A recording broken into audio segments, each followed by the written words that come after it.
안녕하세요. 저는 NHN에서 클라우드 팀으로 클라우드 관련 개발을 하고 있는 김택수입니다. 오늘 이야기할 주제는 NHN 클라우드 서비스 중에서 오브젝트 스토리지 서비스에 대한 이야기인데요. 오브젝트 스토리지 서비스에서 데이터를 안전하게 보관하기 위한 암호화 기술을 추가한 경험에 대해서 이야기해보고자 합니다. 오브젝트 스토리지 서비스는 데이터를 간편하고 제한 없이 저장할 수 있는 스토리지인데요. 오픈스택에서는 스위프트가 그 역할을 맡고 있죠. NHN 클라우드는 이러한 스위프트 기반의 오브젝트 스토리지 서비스를 제공하고 있습니다. 이를 안정적으로 운영하기 위해 여러 기술을 추가하여 서비스하고 있는데요. 이번 세션에서는 그러한 기술 중 암호화 기능에 대한 이야기를 해보려고 합니다. 오늘 소개할 내용입니다.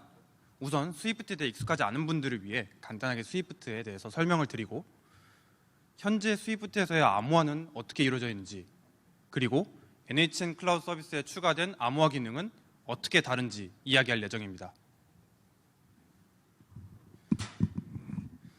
먼저 스위프트에 대해서 간단하게 설명드리겠습니다.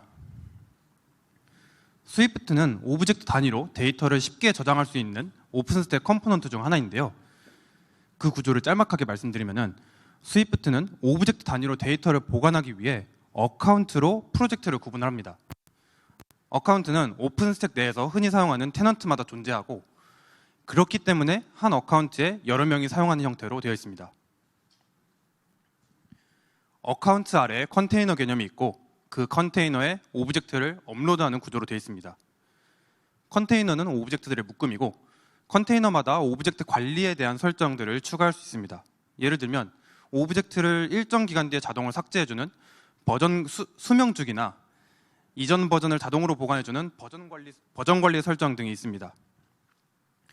이와 같은 설정들은 모두 컨테이너에 설정해서 그 아래에 있는 모든 오브젝트가 영향을 받도록 되어 있습니다. 오브젝트는 크게 이렇게 구성이 되어 있는데요. 오브젝트를 식별하기 위해서 고유식별자가 있습니다. 고유식별자로는 슬래시 버전명, 슬래시 어카운트명, 슬래시 컨테이너명, 슬래시 오브젝트, 이렇게 식별자가 있고요. 그 다음에 메타데이터가 있습니다. 메타데이터는 사용자가 커스텀하게 키밸류 값을 죄송합니다.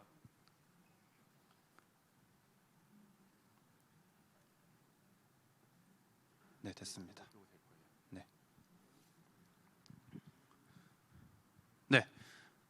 메타데이터는 이제 사용자가 커스텀하게 키밸류 값을 저장할 수 있고요. 그 다음에 이 태그는 데이터의 해시 값을 저장해 둡니다. 그리고 데이터는 말 그대로 플레인 데이터고요. 자, 방금 말씀드린 오브젝트의 고유 식별자인데요. 이 고유 식별자로 HTTP 요청을 보내 바로 원하는 행동들을 할 수 있습니다. 예를 들어서 get이나 head 요청을 오브젝트까지 써서 보내면은 오브젝트를 다운로드하거나 디테일들을 조회할 수 있고요. 그 다음에 오브젝트를 제외하고 컨테이너까지만 쓰면은 컨테이너의 안에 있는 오브젝트 목록을 조회하거나 컨테이너의 디테일을 조회할 수 있습니다. 그리고 풋은 생성 요청을 담당합니다. 그래서 오브젝트를 생성하거나 컨테이너를 생성할 때 사용하고요. 그 다음에 포스트는 이제 메타데이터를 생성하거나 수정할 때 사용하고, 딜릿은 이제 아시다시피 삭제할 때 사용합니다. 그냥 잠깐 짤막하게 말씀드린 API에 대한 컨벤션이기 때문에 더 자세한 거는 여기 오픈스택 스위프트 API 가이드 문서를 참고해 주시면 되겠습니다. 네, 여기까지가 스위프트에 대한 그냥 간단한 설명이었고요. 이제 말씀드릴 내용은 스위프트 암호화가 현재 어떻게 되어 있는지에 대한 내용입니다. 스위프트에 오브젝트를 암호화하는 기능을 제공하고 있는데요. 이미 그 기능은 어떻고 어떤 부분이 부족한지 한번 살펴보겠습니다. 먼저 한번 오브젝트를 업로드해 보겠습니다. 텍스트 파일 하나 만들고요. 그 다음에 아까 말씀드린 고유 식별자에 푼 요청을 보내서 오브젝트를 생성했습니다. 그래서 201 크리에이티드 응답이 돌아왔죠. 자, 이 요청 과정을 서버 기준에서 한번 살펴보면은 이제 스위프트 서버가 오브젝트 업로드 요청을 받고 여러 가지 서버 내에 처리를 거쳐서 서버 내에 있는 디스크에 저장합니다. 사실 스위프트는 단순하게 이렇게 그냥 저장하는 것이 아닌 여러 가지 과정을 거쳐서 분산 저장하는데요. 이번 발표에서는 그냥 가볍게 디스크에 저장한다고 표현하겠습니다. 그런데 이제 오브젝트 데이터에는 민감한 정보가 포함될 수도 있습니다. 예를 들어 금융 데이터나 개인정보와 같은 경우에는 안전하게 보관해야 되고 디스크 파기 시에 데이터 유출을 막기 위해서 특수한 과정들을 거칩니다. 이러한 과정을 거치더라도 유출로부터 완전히 벗어나기는 어려운데요. 서버에 직접 침투하거나 디스크 파기 시에 실수가 생기면 위험에 그대로 노출되게 돼버립니다. 이러한 피해를 막고 데이터를 안전하게 보관하기 위해 데이터를 암호화하는 기능이 필요합니다. 그래서 스위프트는 오브젝트를 안전하게 보관하기 위해 암호화 기능을 제공하고 있습니다. 암호화 기능이 포함된 업로드 과정을 다시 한번 살펴보면 오브젝트를 사용자가 평문으로 요청을 하면은 서버 내에서 그 내용을 암호화해서 서버 내에 있는 디스크에 저장을 합니다. 그러면 암호화된 채로 데이터가 저장되어 있기 때문에 디스크를 탈취해도 내용을 알 수가 없죠. 이게 스위프트 암호화 기능의 기본 목적입니다. 자, 근데 여기서 암호화를 하려면은 암호화 키가 필요하겠죠. 스위프트는 기본적으로 설정에 키를 선언해서 그 키를 가져와서 암호화하는 형식으로 되어 있습니다. 그래서 다시 살펴보면은 업로드를 해서 설정으로부터 키를 가져오면은 그 키로 암호화하고 그 암호화된 데이터를 디스크에 저장하는 형식으로 되어 있습니다. 그리고 복호화하는 과정은 그 반대입니다. 이제 오브젝트 다운로드와 같이 복호화가 필요한 요청이 들어오면은 암호화된 데이터를 서버에서 디스크로부터 읽고 그 내용을 설정해서 가져온 키로 복호화해서 평문을 응답으로 넘겨줍니다. 자, 요건 다운로드 요청을 한번 보내본 건데요. 아까 말씀드린 대로 고유 식별자에 get 요청을 보내서 오브젝트를 다운로드 했습니다. 여기 이제 다운로드한 거 보시면은 아까 보냈던 평문이 그대로 온 걸 볼 수 있죠. 이렇게 암호화에 대한 모든 과정들은 이제 서버 내에서 일어나기 때문에 사용자는 이거에 대해서 신경 쓸 필요도 없고 고민할 필요도 없습니다. 그리고 모든 과정은 트랜스퍼런트하게 다 처리되고요. 자, 아까 스위프트에서는 설정해서 키를 가져오도록 한다고 했었는데 이 과정을 한번 좀 더 살펴보겠습니다. 서버 내에서는 서버로 들어온 요청을 여러 미드레어들을 거쳐서 처리하는데요. 그 미드레어 중 하나로 키마스터라고 불리는 키를 관리하는 미드레어가 있습니다. 스위프트에 있는 이 기본 키마스터는 암호화 복호화가 필요한 시점에 스위프트 설정에 선언되어 있는 키를 가져오는 역할을 합니다. 이건 키마스터가 읽어오는 스위프트 설정 중 일부인데요. 보시면 이제 키마스터라고 되어 있죠. 여기에 이제 루트 시크릿이라는 항목을 통해서 키를 선언하도록 되어 있습니다. 키마스터가 이 부분을 읽고 서버에서 모든 오브젝트에 대해서 암호화 복호화를 합니다. 그리고 새로운 키를 선언하려면은 루트 시크릿 1 그리고 키, 루트 시크릿 2 그리고 키, 이런 식으로 키를 새로 선언을 하고 현재 암호화 복호화에 사용할 키 아이디를 이렇게 선언해주는 형식으로 되어 있습니다. 이러한 구조는 한 번 키를 선언하면은 키를 지울 수가 없는데요. 그 이유는 해당 키로 암호화된 오브젝트가 하나라도 있으면은 해당 오브젝트는 키를 삭제할 경우 복호할 수 없는 데이터가 됩니다. 아무도 내용을 알 수 없는 데이터가 저장되어 있는 거죠. 그래서 스위프트 설정에 선언한 키는 추가만 하고 키마다 아이디를 부여해서 현재 사용할 키를 명시하도록 되어 있습니다. 이렇게만 보면은 스위프트 암호화 기능을 사용해도 그냥 뭐 그럭저럭 손색이 없어 보입니다. 그렇죠? 사용자의 데이터를 암호화해서 저장하고 사용자는 이거에 대해서 고민할 필요도 없고 그리고 키를 스위프트 내부적으로 가지고 있습니다. 하지만 고객의 요구사항은 다릅니다. 여러 가지 요구사항 중 대표적인 것들을 살펴보면은 고객이 직접 키를 관리해야 되고 고객이 원하는 것을 원하는 키로 암호화할 수 있어야 한다는 내용이 있습니다. 그리고 키 노출에 대비하도록 키를 바꿀 수 있는 기능도 포함하고 있습니다. 이러한 요구사항들을 현재 스위프트 한번 비교해 보겠습니다. 앞서 말씀드린 첫 번째, 두 번째 요구사항은 현재 불가능합니다. 왜냐? 스위프트 설정 파일에 글로벌 루트키 하나를 선언하고 그 글로벌 루트키를 스위프트가 관리하기 때문이죠.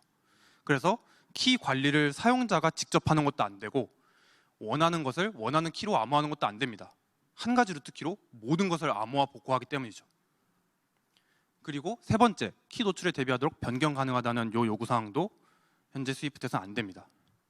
설정에 한번 들어간 키는 그 키를 삭제할 수 없기 때문이죠. 그걸 삭제해버리면은 그 키로 암호화되는 오브젝트는 복구할 수가 없습니다. 자, 이제 저희가 개선한 NHN 클라우드의 오브젝트 암호화 기능에 대해 이야기해 보겠습니다. 앞서 말씀드린 필요 기능을 한번 정리를 해보면은 키는 고객이 직접 관리를 해야 되고 고객이 원하는 것을 원하는 키로, 그리고 키 노출에 대비해서 변경 가능한 기능이 있어야 됩니다. 한번 하나씩 적용해 보겠습니다. 우선 키 관리의 주체가 고객이기 때문에 고객으로부터 키를 받아야 하는데요. 키를 직접 가지고 있는 사용자보다 키 매니저 서비스를 이용해서 안전하게 키를 관리하는 사용자가 더 많을 겁니다. 그럼 고객이 사용하는 외부 키 매니저로부터 키를 받아서 암호해야겠죠. 그림을 보시면은 고객이 사용하는 외부 키 매니저가 있고 기존에 설정해서 루트 키를 가져오는 키마스터는 외부 키 매니저에게 요청을 해서 고객의 키를 가져오는 기능이 필요합니다. NHN 클라우드에서 제공적인 서비스 중에 키 매니지먼트 서비스가 있습니다. 시큐어 키 매니저라는 서비스인데요. 키 아이디를 통해서 키를 조회할 수 있고 키 매니징 서비스이기 때문에 당연히 키 회전 기능도 가지고 있어서 키 노출에 대비할 수도 있죠. 그리고 외부 키 매니저를 이 시큐어 키 매니저 서비스로 하고 스위프트와 연동하는 작업이 필요합니다. 이야기했던 SKM, 시큐어 키 매니저 서비스, 이 SKM 서비스를 추가해서 그림을 수정하면 이런 형태가 되는데요. 사용자가 오브젝트를 업로드하면은 서버 내에 있는 키마스터 미드레어가 아까 기존 루트 키를 설정해서 읽어오는 것 대신해서 SKM의 키 아이디로 키를 요청을 합니다. 그럼 가져온 키를 가져와서 오브젝트 내용을 암호화해서 디스크에 저장하죠. 자, 여기까지 한번 보면은 고객이 관리하는 키로 암호화하는 기능을 제공하는 것처럼 보입니다. 하지만 기존 스위프트는 이 루트 키를 설정해두고 모든 오브젝트를 루트 키 하나로 암호화하는 구조를 가지고 있습니다. 그래서 이 구조로는 암호화하는 대상을 한정 지을 수 없습니다. 키를 사용자로부터 받았다고 해도 사용자마다 암호화가 되지 않아 이 기능을 제공할 수 없는 거죠. 그래서 저희는 암호화 단위를 전체 오브젝트가 아닌 컨테이너 단위로 내렸습니다. 컨테이너 단위로 이제 오브젝트를 암호화하니 이제 사용자마다 원하는 키로 오브젝트를 암호화할 수 있게 된 거죠. 더불어서 사용자가 A라는 키로 원하는 오브젝트를 암호화하고 다른 컨테이너에서 B 키로 다른 오브젝트를 암호하는 식으로도 사용할 수 있습니다. 컨테이너 생성 시에 오브젝트 관리 설정으로 암호화 설정을 켜고 원하는 키 아이디를 넣으면은 암호화 컨테이너를 생성할 수 있습니다. 해당 컨테이너에 업로드되는 오브젝트는 자동으로 암호화되고 컨테이너마다 키 아이디를 부여해서 각각 서로 다른 키로 암호화할 수도 있습니다. 자, 그러면은 암호화 컨테이너를 생성하는 과정을 한번 살펴보겠습니다. 사용자가 이제 서버에 컨테이너 생성을 하면은 이게 암호화 컨테이너임을 명시하는 메타데이터랑 키 아이디를 추가해서 요청을 보냅니다. 그럼 서버 내에서 키 아이디를 가지고 키 마스터가 SKM 요청을 보내서 키 유효성 검사를 하죠. 이제 유효성 검사를 마친 키를 여기 암호화 컨테이너에 같이 저장해두고 이 컨테이너를 암호화 컨테이너로 명시해서 지정을 해둡니다. 자, 이제 암호화 컨테이너를 생성했으니까 여기에 오브젝트를 업로드 해야겠죠.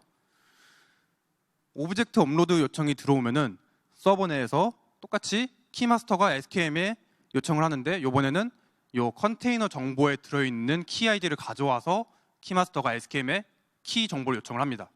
그리고 가져온 키로 오브젝트 내용을 암호화하고 그 암호화된 데이터를 저장하죠.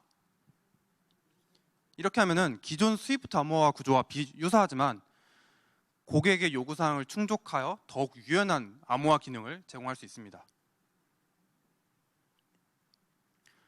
자, 근데 앞선 고객의 상황과 같이 키 노출과 같은 상황도 있을 수 있겠죠.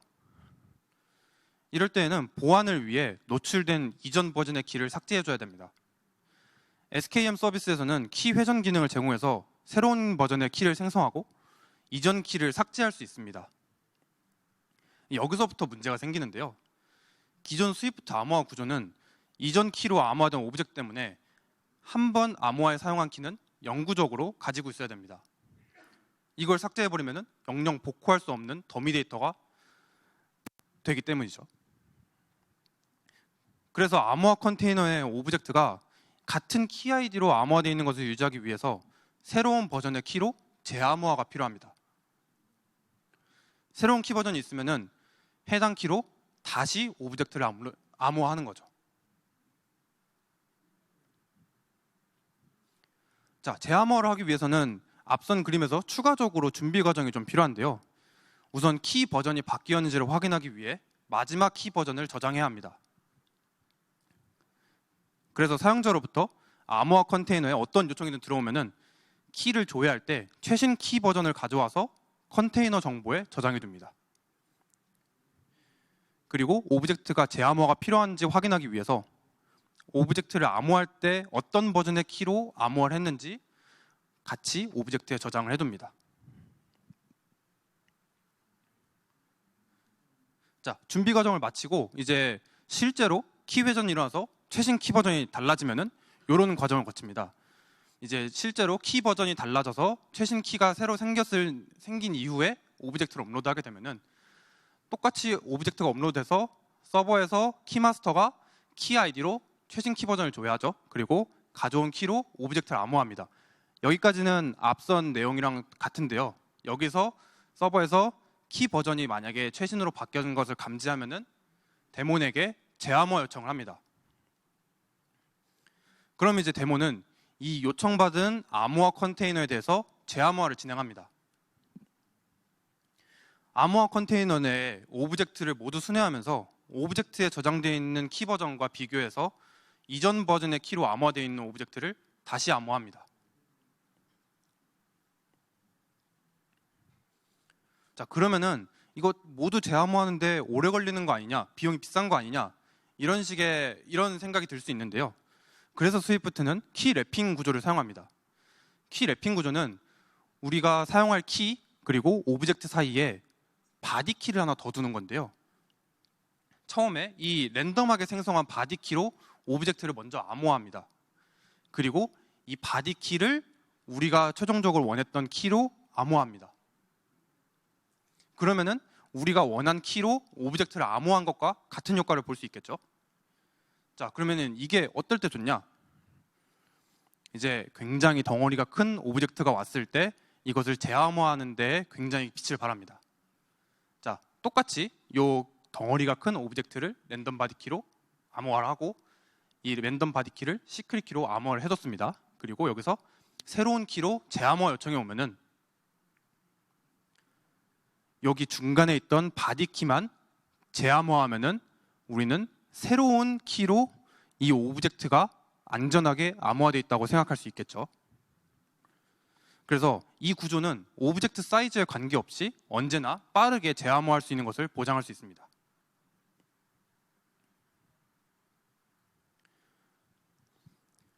그리고 이제 키 업데이트 이후 재암호화가 끝났는지에 대한 정보를 원하는 고객을 위해서 재암호화 상태를 조회하는 방법도 제공하고 있습니다. 재암호화 상태에 들어가서 이제 컨테이너에 오브젝트를 재암호화하는 중이면은 업데이트 중이라고 표시가 되고 재암호화가 모두 완료되면은 이에 대해서 처리가 끝났다고 표시도 해줍니다. 자, 여기까지 저희가 이제 개선한 오브젝트 암호화 기능에 대한 이야기였는데요. 여기까지 정리를 한번 해보면은 사용자의 데이터를 안전하게 저장하기 위해서 서버端에서 암호화 보관한다는 스위프트의 기본 목적은 유지한 채로 사용자가 원하는 키로 사용자가 관리하는 키로 암호화하고 사용자가 원하는 키로 원하는 것들을 암호화하고 키 노출에 대비해서 암호화 키를 변경 가능한 그런 기능들을 통해서 이 암호화 기능을 더 유연하게 만들었습니다. 네, 발표는 여기까지고요. 질문 주시면 감사하겠습니다.